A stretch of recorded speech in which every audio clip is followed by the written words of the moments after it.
Hi friends, இப்போ நம்ம Pandya stores பார்க்க போகிறோம். பாண்டிய ஸ்டோர்ஸில் கோமதி அம்மா இருந்துட்டு பாண்டியன்ட்ட தனியாக நின்று கேட்டுட்ருக்கு. இப்போ என்ன நினச்சிட்டு இருக்கீங்க, செந்திலையும் மீனாவும் விட முடியுமா முடியாதா அப்படின்னு சொல்லி கேட்குறாங்க.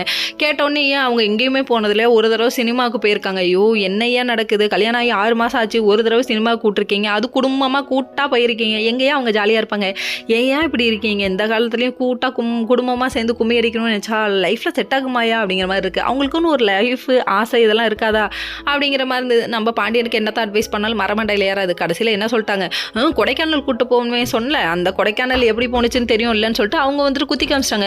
சரி போதும் குத்தி காமிக்காத, ஒரு வழியை அனுப்பி வைக்கலாம் அப்படின்ட்டாங்க. அவங்க எங்கேயும் தனியாக போகலைங்க. இப்போ நீங்கள் காசாக செலவு பண்ண போகிறீங்க, அவங்க தானே செலவு பண்ண போகிறாங்க, அவங்க ஆஃபீஸ்லேயே செலவு பண்ண போகிறாங்க, ப்ரொமோஷனும் கிடைக்கும், விட்டுருங்களேன் அப்படின்னு சொல்லி சொன்னாங்க.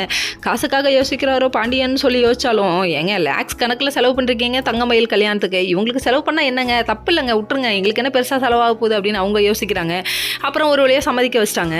இன்னொரு பக்கம் எல்லாரும் சம்மதிக்க வச்சு சாப்பிட்டு போய் தூங்க ஆரம்பிச்சிட்டாங்க. தூங்கினதுக்கப்புறம் திடன் ஒரு குரல், யாராது அப்படின்னு சொல்லி பார்த்து வெளியே வந்து விழுந்தது நம்ம திருடன் இல்லைங்க, கோமதி அம்மா தம்பி. கடைசியில் டே எல்லாம் ரொமான்ஸ் பண்ணிருக்காதீங்கடா, ஏஞ்சி வெளியே வாங்கடான்னு சொல்லி கத்துறாங்க. தூங்கினதெல்லாம் போதும்டா, ஏஞ்சி வெளியே வாங்கடான்னு சொல்லி கத்த, எல்லா தொகுத்தி கெடுக்கிறிய மாமா, என்ன மாமான்னு சொல்லி கேட்க, கடைசியில் பார்த்தா திருடன் வீட்டுக்கு வந்துட்டான் அப்பான்னு சொல்லிட்டு பிரச்சனையாக அலப்பறையாக பண்ணிட்டு இருக்காங்க. நகைலாம் பத்திரமா இருக்கா போய் பாருங்கன்னு சொல்லிட்டு எல்லாத்தையும் பார்க்க ஆரம்பிச்ச கேப்பில் நம்ம எதுவுமே தெரியாமல் கடைக்குட்டி அரசி இருக்காங்களே, அவங்க வந்து என்னாச்சின்னு சொல்லி கேட்குறாங்க. டே என்னடா நடக்குது இங்கே, கடைசியாக வந்து கேட்டுட்டு இருக்கேடா போடா அப்படின்னு சொல்லிட்டாங்க. அதுக்கப்புறம் எல்லாரும் போயிட்டு நகையை பற்றி பேசிட்டு இருக்காங்க. பேசினோடனே எங்கள் அம்மாவோட லாக்கரில் வைக்கிறேங்கிறாங்க. கடைசியில் ஏன் லாக்கரில் வச்சிடலான்னு கோமதி அம்மா சொல்கிறாங்க. Okay friends, next video